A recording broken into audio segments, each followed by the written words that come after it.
첫 번째, 미스트랄급 강습 상륙함입니다. 프랑스는 냉전 시대 때부터 제3세계의 오야봉을 자처하면서 세계 여기저기에 영향력을 과시해왔는데요. 사람들이 잘 모르는 사실이 하나 있다면 프랑스라는 나라는 이것을 위해서 미국처럼 전 세계 5대양 6대주를 몇 개의 작전구역으로 나눠서 세계국급의 군사력 투사 능력을 갖다가 지금까지도 유지를 하는 중입니다. 역시 대영제국이랑 식민지 경쟁하던 나라답네요. 근데 1990년대 들어서 프랑스도 해외 식민지와 타국의 영향력을 행사하기 위해서는 미국식의 초수평선 상륙작전 요리가 필요하다는 것을 깨달았습니다. 기존처럼 상륙함이 해안으로 궤도라는 게 아니라 먼 거리에서 상륙 예정지들을 화력으로 먼저 제압을 해버리고 헬기 강습으로 방어선을 무력화시킨 다음에 공기부양정들과 상륙장갑차들을 동원해가지고 빠르게 상륙을 해서 신속하고 안전하게 교두보를 확보하는 교리였죠. 이를 위해서 2006년에 건조한 강습 상륙함이 바로 미스트랄급입니다. 만재배 수량 21,300톤으로 독도함보다 약간 더 큰 체급을 가지고 있고요. 대형 헬기갑판도 갖추어가지고 동시에 여러 대의 상륙기동 헬기를 띄워가지고 강습작전을 펼칠 수도 있었죠. 거기다가 상륙장갑차나 공기부양정들이 드나들 수 있는 대형 웰도크도 갖추어가지고 초수평선 상륙작전 요리의 제격이었죠. 그리고 독도함이 단층 구조라서 헬기 경납고와 상륙군 장비 공간이 겹친다는 그런 단점이 있는데 미스트랄급은 복층 구조라 가지고 헬기 경납고와 상륙 장비 적재 공간이 분리가 되어 있습니다. 이 때문에 헬기도 빵빵하게 수납이 가능하고 상륙 장비들도 예정대로 수납이 가능해요. 물론 덕분에 함의 높이가 좀 높아가지고 보건성에는 좀 악영향이긴 한데요. 최신 조함 시스템들이 이 문제점들을 잡아주고 있어가지고 크게 문제가 되지는 않습니다. 이런 우수한 성능 때문에 많은 나라들이 탐을 냈는데요. 그중 대표적인 나라가 바로 러시아였습니다. 러시아는 소련 붕괴 이후에 자국의 주요 산업이던 중공업마저도 우르르 무너지고야 말았어요. 이 때문에 21세기에 러시아가 고유가로 인해서 다시금 경제가 반등했지만 돈이 있어도 상륙함들을 사올 수가 없는 지경에 처해버린 거죠. 왜냐면 기존에 있던 조선소들도 파행으로 운영이 되거나 혹은 아예 망해버린 경우가 부지기수였으니까요. 근데 구소련으로부터 물려받은 러시아의 상륙함들은 죄다 운영연한이 지난 고물딱지들이었고 최신 초수평선 상륙작전 교리에 맞지도 않는 LST 즉 전차 상륙함 개념의 그런 상륙함들이었습니다. 근데 프랑스랑 냉전 때부터 제3세계 외교니 뭐니 하면서 서로 어느 정도 친하게 지냈거든요. 그래서 러시아가 프랑스로부터 미스트랄급 4척을 덜컥 주문했습니다. 그러나 2014년 러시아가 우크라이나의 크림반도를 강제로 합병하면서 서방의 강도 높은 경제 제재를 받게 되었죠. 이때 전략물자 금수 조치까지 이루어지면서 프랑스가 만든 미스트랄급 2척은 인도조차 되지 못하게 되었어요. 그래서 프랑스는 이미 만들어버린 이 2척의 미스트랄급을 어떻게 처리할까 고민을 많이 했는데요. 당시 프랑스 해군이 도입해 쓰려고 보니까 프랑스 해군도 돈이 없어가지고 4척 도입할 걸 3척으로 줄여서 도입을 했거든요. 그래서 이거를 사올 수가 없는 거야. 그래서 한국한테 판매하려고 했습니다. 한국은 당시에 해병대 전력 강화를 진행하고 있어가지고 독도함도 건조를 하고 또 후속 상륙함들도 쭈쭈쭈 설계를 진행을 하고 있었죠. 여기에 독도함이 단층 경납고라 가지고 단점이 있다는 것을 미스트랄급은 완벽하게 상쇄한 물건이었습니다. 그러나 한국은 미스트랄급의 도입을 이악물고 참았습니다. 미스트랄급이 당연히 충분히 마음에 드는 건 사실이죠. 그러나 그렇게 되면은 국내 방산업체들한테 일감을 못 주게 될 것이고 방위산업 발전에 저해가 될 것이니까요. 결국 미스트랄급 2척은 이집트로 가게 되었습니다. 두 번째, F-16CD 블록 40 나이트 팰컨입니다. 한국 공군은 2010년대에 위기를 맞이했어요. 퇴역해야 되는 F-45들은 무려 300대나 되는데 정작 F-35가 곧 있으면 나올 거니까 이거 기다리느라 신규 기체 도입은 찔끔찔끔하고 있었거든요. 게다가 박근혜 정부가 들어선 뒤에는 구독, 좋아요 꼭 부탁드리고요. 멤버십에 가입하시면 각종 멤버십 전용 영상들을 보실 수 있습니다. 국방비 증액률이 점점 더 칼을 맞아버리게 되면서 신규 전투기 도입은 남의 나라 이야기가 돼가고 있었죠. 지금의 KF-21을 개발하는 KF-X 사업마저도 미국이 당연하지만 핵심 기술 4가지의 이전을 거부하면서 사업 일정이 지연되게 되었습니다. 결국 F-45들의 퇴역을 연장해버리면서 노인 학대를 하면서 버티기로 했고요. 동시에 한 10년에서 20년 정도 쓰다가 반납해버릴 전투기들을 해외에서 임대해오자고 알아보고 다녔습니다. 이때 물망이 올랐던 전투기가 바로 주한미군에서도 현재 쓰고 있는 F-16 블록 40 나이트 팰컨이었습니다. 기존의 F-16CD형에서 랜턴이라고 불리는 야간 항법 장비 겸 타겟팅 포드를 장비한 물건입니다. 열화상 카메라랑 적어도 항법 레이더를 갖다가 조합한 그런 타겟팅 포드예요. 항법 레이더가 지형을 추적해주기 때문에 야간에도 적어도 침투가 가능하고요. 동시에 열화상 카메라가 밤에도 선명하게 전방 영상을 제공해주고 적 표적에 대한 추적도 해주기 때문에 야간에도 초정밀 지상 타격이 가능했죠. 게다가 열화상 카메라가 본 영상은 조종사가 보고 있는 헤드업 디스플레이에 시연이 되기 때문에 야간에도 무장을 원활하게 운영을 할 수가 있었습니다. 이 때문에 나이트 팰컨이라는 이름으로 불리게 된 거죠. 항법 장비도 진일보해가지고 원래 가지고 있는 관성항법 장비에 더해가지고 GPS가 또 장착이 되었기 때문에 전투기가 오래 날면서 생기는 오차를 GPS가 보정을 해주기 때문에 훨씬 더 정확한 비행이 가능합니다. 장착된 APG-68V5 레이더 같은 경우에는 전작보다 공대지 성능도 좋아졌고 중거리 공대공 능력을 되살렸기 때문에 암람 중거리 공대공 미사일도 사용을 할 수가 있었습니다. 미공군에 600대가 넘게 생산이 돼가지고 도입되면서 거진 미공군의 F-16 중에서는 주력 전투기라고 봐도 무방할 정도인데요. 그래서 한국이 한 입만 달라고 한 거죠. 그러나 미국은 나이트 팰컨의 임대를 거절했습니다. 미국도 F-35 프로그램이 계속해서 지연되면서 결국은 가지고 있는 F-16들을 갖다가 최대한 오래 써야 되는 입장이었거든요. 당연히 한국한테 줄 기체가 없는 거죠. 결국 나이트 팰컨이 한국에 도입된 일은 없게 되었습니다. 세 번째, 그리펜 전투기입니다. 1980년대 소련의 코앞에 위치해 있던 스웨덴은 Su-27 계열기 같은 대형 제공우세 전투기들에 스웨덴도 이것을 방어해야 될 필요를 느끼게 된 거죠. 그래서 만든 전투기가 바로 그리펜 전투기였습니다. 체급은 경전투기인 FA-50이랑 동일하고 카다로그 스펙상으로만 따지자면 대형 제공우세 전투기에 맞설 정도의 그런 성능은 아니거든요. 그런데 이 전투기에 숨겨진 능력이 하나 있죠. 바로 네트워크전 능력. 고성능 네트워크 기능을 이용해서 편대 간 협동전을 실시해가지고 적의 대형 전투기들을 사냥하는 아주 선진적인 물건이었죠. 실제로도 여러 합동훈련에서 F-15 같은 대형 쌍발 제공우세 전투기들도 그리펜이 압도적인 스코어로 사냥하는 데 성공하면서 그 가치를 증명해 보였습니다. 게다가 경전투기라 가지고 기체값도 저렴했고 유지비도 그렇게 많이 나오지 않습니다. 이러한 장점들 때문에 냉전이 종료되고 많은 나라들에서 군축이 시작되었지만 그리펜 전투기는 아름아름 판매가 되는 중이었죠. 그리고 스웨덴 같은 경우에는 전쟁이 나면은 예비군들이 쓸 물자들을 갖다가 추가적으로 생산해가지고 비축을 해두는 그런 경향이 있거든요. 그래서 스웨덴이 예비 물자로 가지고 있던 그리펜 전투기를 해외에 임대해주는 식으로 많은 나라들이 임대받아가지고 사용을 하는 중이었습니다. 장기 렌트카라고 보시면 돼요. 일단은 아예 새로 도입하는 것보다는 리스크가 좀 적고 계약과 동시에 기체를 수령할 수가 있으니까 바로 전력화가 가능하다는 장점이 있었죠. 그리고 이런 임대 프로그램 덕분에 한국 공군이 2010년대 위기에 빠지자 이 그리펜을 임대해오자는 주장이 굉장히 많았었는데요. 그리펜 임대 도입은 추진하지 않기로 했습니다. 왜냐면은 임대 가격이 생각보다 셌거든요. 임대되는 그리펜들은 전부 다 스웨덴이 새 전투기를 사다가 진공 포장해서 보관만 해둔 전투기들이기 때문에 비쌌어요. 그리고 한 15년 정도 땜빵으로 쓰다가 반납해버릴 전투기였는데 스웨덴제 후속 군수 지원 체계를 갖다가 별도로 갖춰야 된다는 부담도 있었죠. 엔진을 예를 들자면은 T50이나 FA50이 사용하고 있는 F404 엔진을 똑같이 그리펜도 사용하고 있으니까 별 문제가 없을 것처럼 보이지만 그리펜에 사용하고 있는 F404 엔진은 볼보사에서 마개조해가지고 라이센스 생산한 RM12 엔진입니다. 이거는 그리펜을 위해서 추력을 갖다가 소폭 강화한 버전이고 그래서 터빈 블레이드나 압축기, 애프터버너 같은 부분들이 미묘하게 달라요. 그래서 별도의 부품을 어쨌든 사가지고 정비를 해야 됩니다. 네 번째, K200 경전차량입니다. 한국은 1980년대에 병력 수송용 장갑차인 K200 장갑차를 갖다가 개발해가지고 대량으로 배치를 시켰죠. 그런데 원래 K200 장갑차는 회전식 포탑이랑 기관포를 갖춰가지고 개발하던 전투 장갑차, 즉 IFV의 컨셉이었습니다. 다만 이렇게 만들면 비용이 상승해가지고 많이 생산할 수가 없기 때문에 어쩔 수 없이 기관포탑을 떼버리고 그냥 중기관 총자를 달아서 보병 수송 장갑차 컨셉으로 바꿔가지고 만든 것이 바로 K200이었던 것이죠. 근데 문제는 이렇게 되면은 기계화 부대의 직사 화력을 대체 누가 책임져야 되냐는 문제가 또 생겨났습니다. 그래서 K200 장갑차에 90mm 포를 갖다가 장착한 화력 지원형 버전이 등장했습니다. 제대로 된 포수 조종경을 가지고 있어가지고 명중률도 괜찮았죠. 기계화 부대를 따라다니면서 적의 화점이나 진지를 제압하는 용도로서 아주 좋았고요. 그러나 역시 비용 문제가 발목을 잡았고요. 결국 이 계획은 폐기되었습니다. 다섯 번째, SB427M 정찰 헬기입니다. 사실 대한민국에서 최초로 개발한 헬기가 수레온이 아니라면 여러분 믿으시겠습니까? 최초로 개발한 국산 헬기지만 아무도 기억해주지 않고 아무도 조명해주지 않는 헬기가 하나 있으니 냉전시대 벨사에서는 벨 206이라는 헬기를 개발했습니다. 500MD랑 똑같은 소형 경량 헬기죠. 체급도 500MD랑 똑같은 3000파운드급이었고 쪼매난 엔진 하나 딱 하나 달고 있습니다.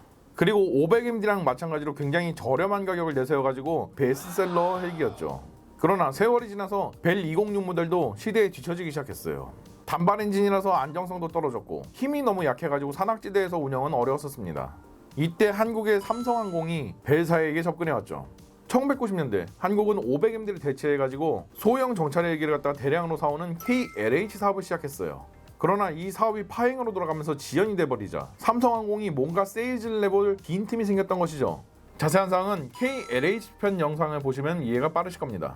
그래서 삼성항공이랑 벨사가 손잡고 같이 공동 개발하는 헬기가 바로 SB427입니다. 쌍발 엔진을 장착해가지고 한쪽 엔진에 문제가 생겨도 나머지 한쪽 엔진으로 어찌저찌 생활을 해오는 것이 가능했고요. 따라서 안전성도 증대가 되었죠. 게다가 추력도 늘어나가지고 최대 이륙 중량은 4,000파운드까지 늘어났습니다. 여기에 무장을 장착해가지고 KLH 사업에 제시한 것이 바로 SB427M 정찰헬기입니다. 조종석에 장갑판을 덧대가지고 생존성을 증대시켰고요. B510호에 장비될 예정인 장거리 광학정찰 장비를 OH-58D형처럼 로터 상단에다가 장비를 내놔가지고 산 뒤에서 정찰 장비만 빼꼼 내민 상태로 안전하게 정찰이 가능했죠. 여기에 레이더 경보 장비 같은 각종 생존 장비들도 추가가 되었고요. 무장은 스팅어 휴대용 대공 미사일에 헬파이어 대전차 미사일까지 운영이 가능한 굉장히 호화로운 옵션이었습니다. 그러나 KLH 사업은 정말 경황 없이 정말 졸속으로 진행이 되다 보니까 별다른 검토 작업 없이 B510호가 급하게 선정이 되어가지고 결국 SB427M이 선택된 일은 없게 되었습니다. 원형인 SB427 같은 경우에는 삼성항공이 카이로 통폐합당한 다음에도 지속적으로 세일즈가 이루어졌는데요. 총 판매 대수가 4대밖에 안 되다 보니까 카이에서도 약간 없는 자식 취급하는 중입니다. 여섯 번째, 삼파치 공격 헬기입니다.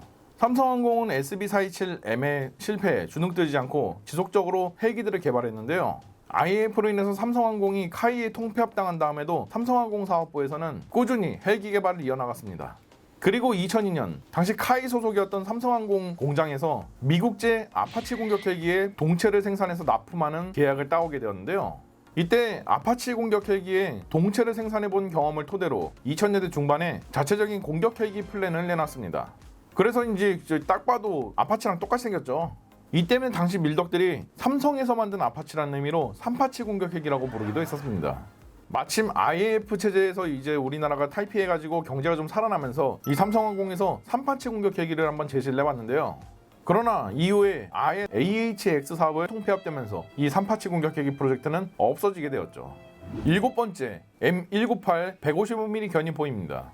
미국은 2차 대전기에 M114 155mm 견인포를 생산해서 사용하고 있었습니다. 이전 확포들에 비해서 기동성이 증대되었다는 게 특장점이에요.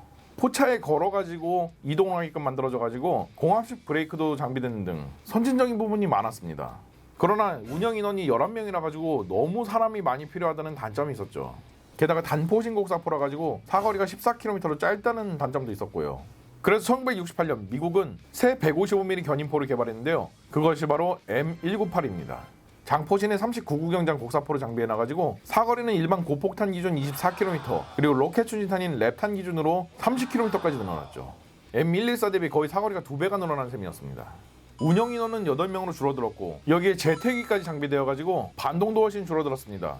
반동이 줄어들었다 보니까 초탄을 발사할 때랑 차탄을 발사할 때랑 방열된 포가 덜 움직이게 되었으니까 훨씬 더 명중률이 좋아지게 되었고 운영 인원들이 별도로 오차를 보정해줘야 될 필요성도 줄어들었죠. 당시 한국군은 미국으로부터 M114 견인포를 갖다가 공여받아가지고 사용하고 있었습니다. 근데 화력 덕후인 한국군이 이 M198을 보고 나서 군침을 싹 흘리지 않을 수가 없었죠. 근데 M198은 아직 미국에서도 정식 배치가 안 된 물건이라 가지고 당시로선 사오기가 좀 어려운 상황이었고요. 대신 미국과 손잡고 M114를 M198만큼 개량하는 그런 사업을 진행했었습니다. 그러나 M114는 너무 오래된 포라 가지고 현대적인 부품들을 적용받아서 업그레이드하기는 좀 어려웠었어요. 결국 사업이 뒤집어졌는데요. 그래서 일단 한국군에서는 부족한 포를 채우기 위해서 M114 곡사포를 갖다가 면허 생산해가지고 KM114로 일단 생산해서 도입을 하고 동시에 M198의 직도입을 검토했습니다. 그러나 M198을 사오기에는 가격이 너무 비쌌다는 게 문제였죠. 엎친 데 덮친 격으로 하필이면 이 시절은 2차 석유 파동으로 인해서 한국 경제가 무너지기 직전이었으니까 결국 도입이 중단되었죠. 박정희 대통령은 서러워서라도 우리가 직접 만들어 쓰자고 결의했고 1979년에 M198과 동급 이상의 성능을 목표로 견인포 개발을 지시했는데요. 그 결과물로서 1980년대에 개발된 게 바로 KH-179 견인포였죠. 여덟 번째, 키예프급 항공모함입니다. 1960년대 소련 해군은 구축 함대를 대량 생산해서 배치하면서 자신감이 생겼어요. 그래서 소련 해군 내부에서는 이제 항모를 만들어가지고 대항으로 나아가서 미 해군과 맞다이를 까야 되지 않겠냐는 그런 주장이 항모파를 중심으로 일기 시작했습니다. 그러나 항모파와 잠수함파의 대립은 결국은 소련이 너무 연한이 길다는 현실적인 이유로 인해서 결국 잠수함파가 승리하게 되었는데요. 그래서 정규 항모 도입은 거절이 되었지만 어쨌든 소련 당국에서는 항모파도 좀 달래주려고 1970년대에 항모도 아니고 순양함도 아닌 이상야리꾸리함 물건을 하나 만들어졌습니다. 바로 키예프급 항공 중순양함이죠. 만재배 수량은 42,000톤으로 사실상 정규 항모로 써도 될 정도의 체급이었고요. 모양은 진짜 거대한 미사일 순양함에 옆에 비행갑판 달아놓은 그런 모양새였어요. 그러나 이 물건은 등장부터 한계가 명확한 항공모함이었습니다. 대한미사일이 주무기고 함재기가 부무기인 그런 애매한 포지션의 전투함이라 가지고 사용처도 굉장히 애매했어요.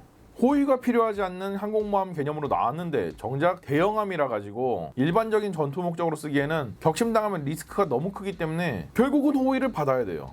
게다가 탑재되는 전투기는 야크-38이라는 수직 이착륙 전투기였는데 이게 도저히 못 써먹을 정도로 찐빠른 전투기였거든요. 결국은 나중 가면은 전투기 운영도 포기되고 그냥 대잠 헬기나 얹어가지고 대잠 헬기 순양함이라는 목적으로 사용을 해야 됐었어요. 그리고 세월이 흘러서 1991년 소련이 붕괴되었습니다. 신생 러시아는 돈이 없는 나라라 가지고 일반 구축함들도 운영할 돈이 없어서 항구에 방치당한 채로 그냥 시뻘겋게 썩어 들어간 중이었어요. 이 와중에 할 줄 아는 거는 대잠밖에 없으면서 무려 42,000톤이라 가지고 유지비도 많이 들어가는 키예프급 항공중 순양함들은 당연히 퇴역 1순위였습니다.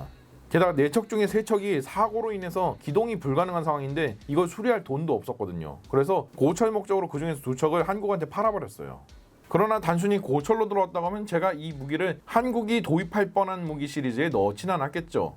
놀랍게도 내부 장비들이 철거가 되지 않은, 즉 수리를 대대적으로 한번 하고 장비들을 추가해주면 곧바로 작전이 가능한 수준의 물건들이 들어왔습니다. 이게 어떻게 된 일이냐고요? 물론 자세한 것은 제가 별도로 키예프급 항공모함 편 영상을 준비해놨으니까 그걸 보고 오시면 이해가 빠르실 겁니다. 당시 러시아 해군 같은 경우에는 키예프급에서 중요 장비들을 철거할 시간과 예산과 인력이 없는 상태였습니다. 그래서 그냥 보내준 거예요. 그러나 이 사실을 캐치한 중국과 일본에서 러시아 측에 격렬하게 항의를 했죠. 결국 키예프급은 최종 인수 직전인 블라디보스토크항에서 내부 장비들의 철거를 진행했는데요. 이마저도 그냥 쓱 보고 떼갈 수 있는 장비만 떼갔고, 떼가는데 막 손이 많이 들어간다 그런 장비들은 그냥 대충 세열수류탄 하나 까놓고 나서 겉보기만 못 써먹을 물건처럼 만들어서 그냥 보내줬던 거예요. 깔아친 거지. 즉 한국 해군이 만약에 이 항공모함을 재생하려고 했었다면 단시간 만에 항공모함을 취역시킬 수가 있었겠죠. 게다가 키예프급 같은 경우에는 조기 퇴역당한 거라서 수명이 한 20년 이상은 남아있어가지고 오랫동안 굴릴 수도 있었겠고요. 그러나 한국은 그렇게 하지 않았습니다. 물론 이걸 재생해서 써보려고 검토는 한번 해봤지만 그냥 새 거 만들어 쓰는 게 낫다는 결론이 나왔고요. 그리고 항공모함 사업 자체가 필요성이 없어가지고 좌초가 되었거든요.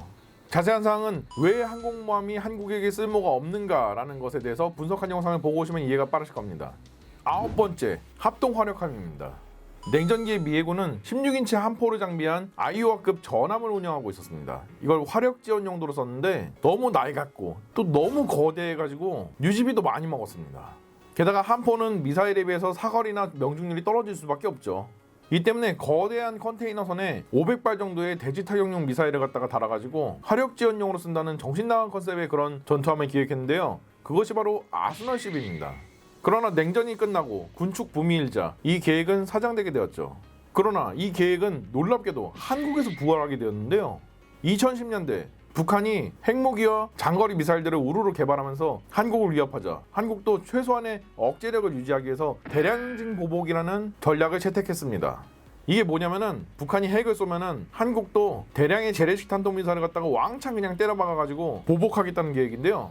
한국이 핵보유국이 아니다 보니까 핵보유국에 대해서 어느 정도 비대칭 전력에 대한 억제력을 확보하려면은 어쩔 수 없이 훨씬 더 많은 수량의 미사일이 필요했습니다. 그러면은 지상에 사일로나 아니면은 이동식 발사대를 갖다가 운영을 많이 해야 될 텐데 이것들은 한계가 있었어요. 운영 유지 및 관리 인력들이 많이 필요한데 그래서 아스널 10이 합동화력함이라는 이름으로 부활을 했습니다. 5천에서 1만 톤급 선체에다가 100발 이상의 대지 타격용 미사일을 장비한 컨셉이었고요. 호위는 주변 함들이 해주되 단 호위를 뚫고 들어오는 대한미사일 한두 발 정도는 자체적으로 방어를 할 수 있게끔 컨셉이 잡혔죠. 이러면은 지상에서 사일로나 이동식 발사대를 운영하는 것보다 훨씬 더 운영 인력들을 줄일 수 있었고 즉각적으로 대량의 미사일들을 갖다가 쏟아부을 수가 있어가지고 각광받았는데요. 문제는 전투용으로 쓰긴 좀 그렇고 화력 몰빵형, 진짜 미사일 탄창이니까 그래서 비효율적이라는 지적이 좀 있었는데요. 그러다가 2024년 12월 3일 윤석열 대통령이 친일 쿠데타를 일으켰습니다. 이 쿠데타는 6시간 만에 종료가 되었지만 정치적인 격변 사태가 벌어지자 원달러 환율이 급등해버렸죠. 때문에 국방비가 쪼들리게 돼가지고 기존에 진행하던 무기 도입 사업들 중에서 우선순위가 좀 떨어지거나 논란이 있는 무기들은 취소를 시켜야 됐었습니다. 결국 합동화력하면 취소가 되었죠. 물론 지금 국방비를 갖다가 2035년까지 132조 원까지 늘린다고 하니까 다시 계획이 살아날 가능성도 있습니다. 10번째, K9 백화점 에디션입니다. 1980년대 한국군은 M109A2 팔라딘 자주포를 K55라는 이름으로 무려 1200문 가까이 라이센스 생산을 하게 되면서 자주포 생산 경험을 쌓게 되었습니다. 그래서 팔라딘에 능가하는 세계 최정상급의 자주포를 개발하기로 했는데요. 그 결과로 개발되기 시작한 것이 바로 K9 자주포입니다. 장포신 155mm 곡사포와 여러가지 첨단 장비들을 운영하면서 동시에 높은 기동력을 위해 가지고 무려 1000마력짜리 파워팩을 장비한 대형 차체를 채택을 했죠. K55가 400마력짜리 엔진을 쓰는 데에 비해서 엄청나게 힘이 좋아진 거죠. 그런데 이때 높으신 분들이 1000마력짜리 엔진을 쓴다는 얘기를 듣고 나서 이런 생각을 했습니다. K55가 400마력급 차체인데 K9이 1000마력급 차체를 쓴다고? 같은 155mm 포를 쓰는데 너무 과한 거 아니야? 그럼 아예 포탑에 20mm 발칸포를 달아서 반공도하게 하는 게 어떨까? 그래서 K9의 포탑을 대두로 만들어가지고 위에 20mm 발칸을 장착하는 백화점 에디션으로서 기획이 되었습니다. 그러나 이렇게 만들면 원하는 기동 능력은 포기를 해야 되겠고 발칸의 운영 인원들도 별도로 탑승을 해야겠죠. 그럼 포탑의 회전 속도가 떨어지겠고 신속한 방열과는 안녕이었습니다. 무게가 늘어나면서 서스펜션의 부하가 심하게 걸리고 이는 지속 사격 시에 포의 반동을 제대로 잡아주지 못할 수도 있었습니다. 결국 이런 정신나간 컨셉은 뚝배기 맞고 그냥 폐기가 되었고요.